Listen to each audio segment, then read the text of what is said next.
Good morning, people. Couple of days to go, and it's this 2022 is all going to be over. And we're talking today about what it means to stand in awe. What a great way to end the year as we look back and we maybe didn't have a great year, but maybe we did. But whatever happens, we said yesterday, when you don't understand, you don't need to understand, because understanding is overrated. We just stand in awe of a God who knows what he's doing. I guess we call it the sovereignty of God. Never forget that. It's a great theme to live your life according to. But we talk about standing on this, standing in awe of who God is. Let's talk about that one today, who God is.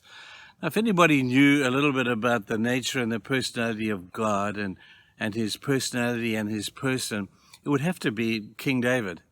David, from a young man, would sit out there in the wilderness and he would write songs about God. He would look up into the stars at night and he would contemplate God in his greatness and in all that he saw. He would look at the beasts of the field and the experiences of life. And he was very wise in his young man about discerning the nature and the person and the personality of this amazing God that we have. One of the best chapters in the Bible, and it happens to be my favorite psalm, is Psalm 139. And David is expressing the wonder of who God is, his omnipotence, his omniscience, his omnipresence. He's talking about all the great omnis of God. Let me read some of that to you, and then I want to read the line that kind of clinches what I think David is getting to us today. If you look at Psalm 139, he says, "O Lord, you have searched me and you know me. You know when I sit down and when I rise.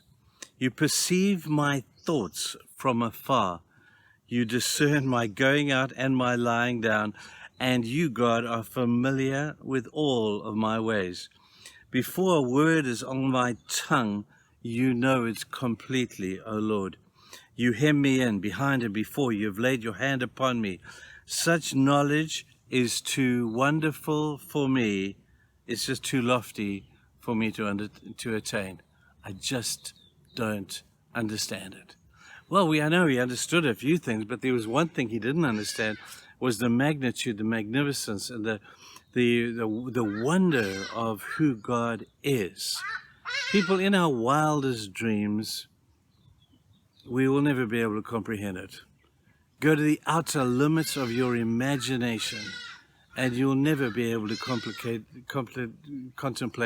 the wonder of a God who's just too complicated for you. A God who's just way above your thinking, your knowledge, your ability to comprehend. I think we said last time, maybe a year ago, we talked about this. So we said, for us to understand God is like trying to get an ant to understand the working of your computer. He hasn't got the capacity to understand it. He's never going to understand it. So you say to us today, well, if I don't understand the magnificence of God, what do? Let me tell you, people, it's easy. You just stand in awe of him. You just stand with your arms raised and you say, God, this is just amazing. You are just way beyond my thoughts. And you revel in the understanding that God is far higher, far bigger, far greater than you could ever begin to comprehend.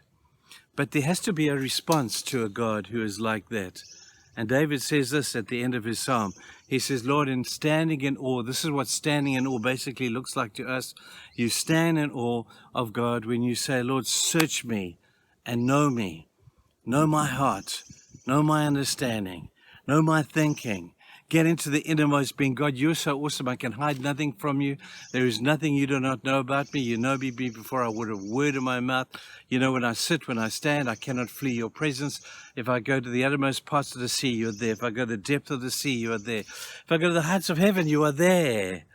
Therefore, my only response is to say, God, as I stand in awe, I invite you to search me. Search my heart. Check me out, because I know you know it already. And see if there be any wicked way in me. And then, Lord, as I stand in awe, won't you lead me in the way everlasting?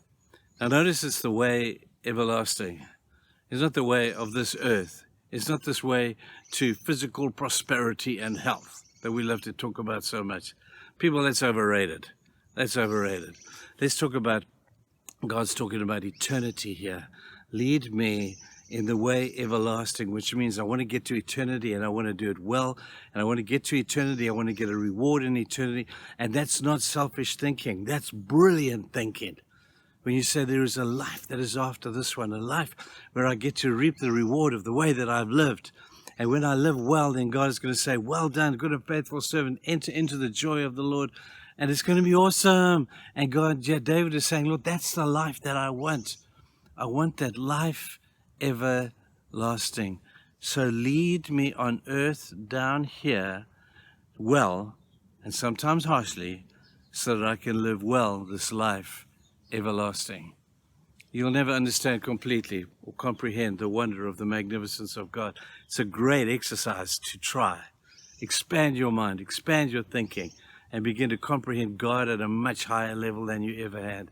Have His power and His awesomeness and His ability. You know, you can't do too much of comprehending and contemplating God like that. But at the end, if that's all you've done, you've missed the point. The real point is, Lord, search me. Know my heart. Try me. Put me in the fire. Burn all that rubbish away from me so that you can lead me in the way everlasting. Man, that's just a beautiful thought. And as we come to the end of this year, let's try and comprehend God at this level a little bit more with that same response as David had. You guys have a fantastic day, and I will see you and we'll stand in awe again together tomorrow. Bye-bye.